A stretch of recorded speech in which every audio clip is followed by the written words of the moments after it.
الذی یؤتی مالہ یتزکی، الذی یا مد ہے تو 2 حرکات لمع کر کے پڑھیں گے، حمزہ ساکنہ ہے تو جھٹکے کے ساتھ پڑھیں گے، اس کو لمع نہیں کرنا. یؤتی مالہ الٹا پیشہ تو لمع کر کے پڑھیں گے.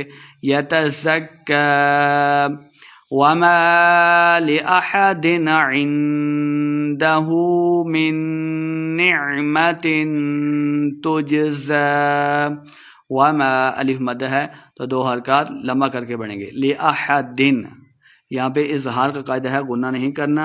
لأحد عندہ اخفاء، یعنی یہاں پہ ہم نے غنہ کر کے پڑھنا ہے. عندہ الٹا پیشہ 2 حرکات لمع کر کے پڑھیں گے.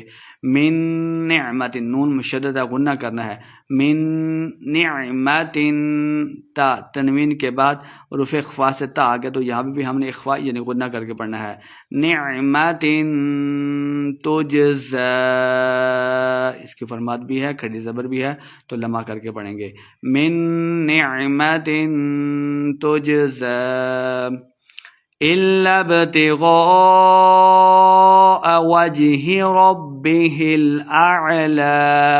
الب لام کو با کے ساتھ ملانا ہے اور لام بھی مشدد ہے، حمزہ کو لام کے ساتھ ملا کے پڑھیں گے. الا ابتغاء، غین کو مٹا پڑھیں گے، اس کے اوپر ساتھ ماد بھی ہے تو لمع کیا جا رہا ہے. الا ابتغاء وجہ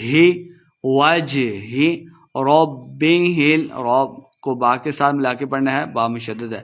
ربہ الاعلی، اعلی. ولسوف لمع بالکل نہیں کریں گے.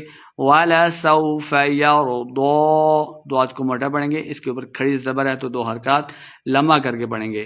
ولسوف یرضی.